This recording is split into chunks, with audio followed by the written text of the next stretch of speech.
Being a member of the Team of the Year for the Premier League is one of the greatest honours a player can get. You know, it all seems a bit predictable some years, and some years you get absolutely surprise nominations. What I thought we'd try and do today is predict the Team of the Year after only 10 game weeks in the Premier League. So, the first position, the goalie. I think this is pretty straightforward who's going to get goalie. It will be Alisson Becker.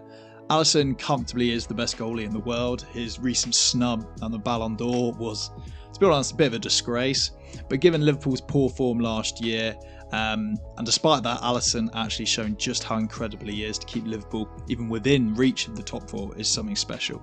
I think last year's Team of the Year was dominated predominantly by Pope and Ramsdale, mainly from a bit too much hype for the Arsenal train and obviously the English bias, but anyone who watched football could see comfortably Alisson was the best goalie, not just in the league, but arguably in the world last year. And he continues to be this season, already pulling off fantastic saves. We saw the likes of the one at Newcastle, and he's absolutely world class, more so than anyone else in the league right now. So fully expect him to be goalie for Team of the Season. At right back, last year this position was held by Trippier in the Team of the Year, and I fully expect Trippier to get it again. I think Trippier has come on leaps and bounds since his stint in Atletico with Simeone especially. He's an absolutely well all-rounded in a very capable Newcastle team. He's also now got exceptional delivery. He's on 6 assists to date.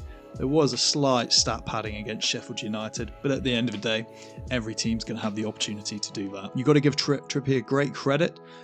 He captains the side well. They've got a very solid defence, not quite as solid as last year, but all round they look very capable.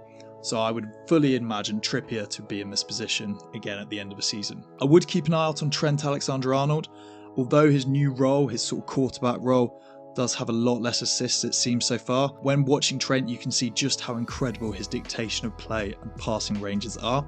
If Liverpool do well this season, fully expect to see Trent in the conversations here. Next positions we come on to are the centre-backs. I think one centre-back is pretty guaranteed. He seems to have the combination of the right sort of media backing, but also, to be fair, he has the ability to back it up. And that is William Saliba.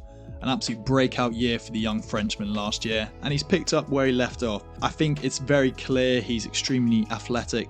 There is some slight overhype to him in parts. I think people think he's better, and at a level he probably isn't just yet, but he's incredibly dominating and an absolute key force for Arsenal at only 22. And it was clear that when he was out last year, Arsenal's title charge did stop. So I fully expect Saliba to play a key role in Arsenal again this season if they are to go all the way this time, and fully expect him to be in Team of the Year come the end of the season. The next person in Team of the Year is quite comfortably the most underrated centre-back in arguably world football right now, and it's something I don't think anyone would have said a few years ago, and that is Virgil van Dijk.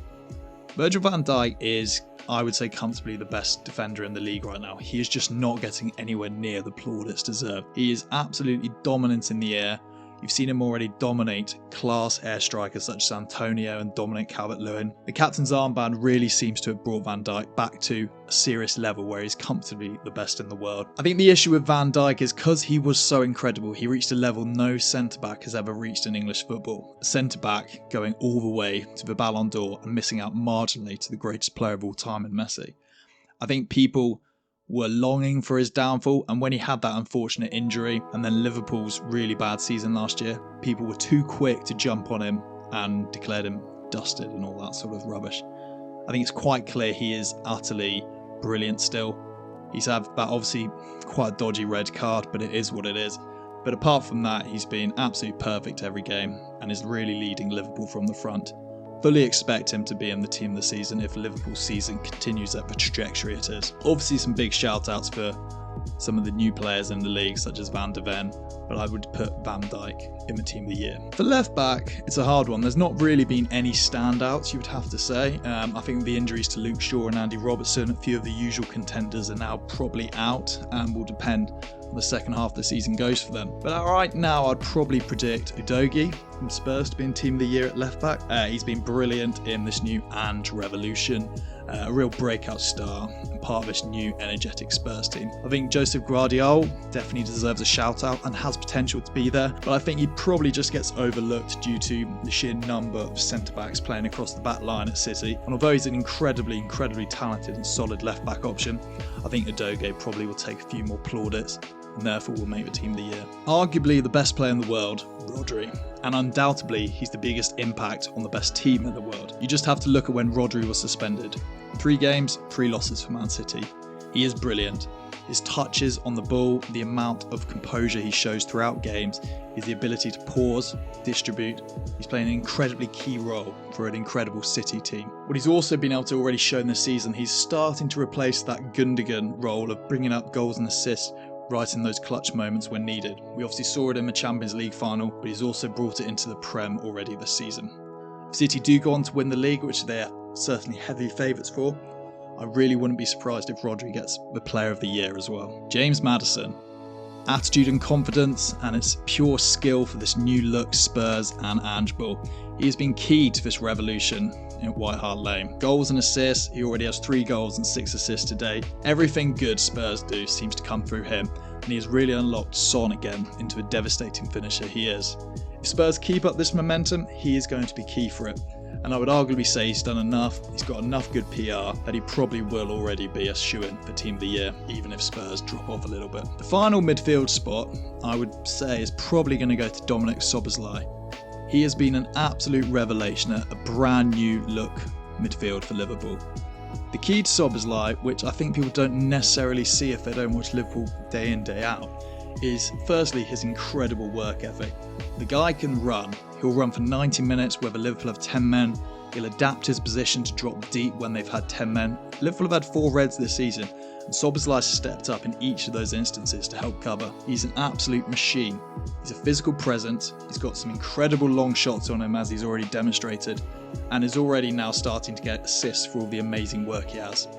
At only 22 years old, Liverpool have got an absolute gem for the long term on their hands. Moving into the attack, I think we can comfortably say part of the Team of the Year at the end of the season will include Bukayo Saka. He's had a few injuries and a lot of the hype has been focused on Rice and then Maddison at high-flying Spurs. So I think Saka's gone surprisingly a little under the radar, but he is still delivering for Arsenal and will be a key part of their role they are to continue to charge against Man City in a title race. England have a huge opportunity next Euros and Saka will be a key pivotal player to that. But in terms of his Premier League performances, he's already getting goals and assists again at the usual rate he was last year. I fully expect him to be a Team of the Year. Albeit, in any Team of the Year, he's going to be placed on the left wing as opposed to his favoured right wing, and that is because the other addition to Team of the Year is going to be the Egyptian King. Salah is a revelation once again, and he is easily the most consistent goal and assist provider in Premier League, and arguably Premier League history. He's the greatest winger in Premier League history, I think, now at this point. He's now managed to adapt his game as he's grown slightly older.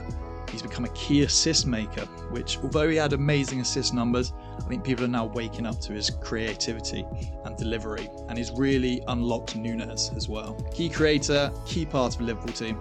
Most importantly, he just delivers every game. Take away the Diaz farce at Spurs, Salah would have a goal or an assist contribution every game this season.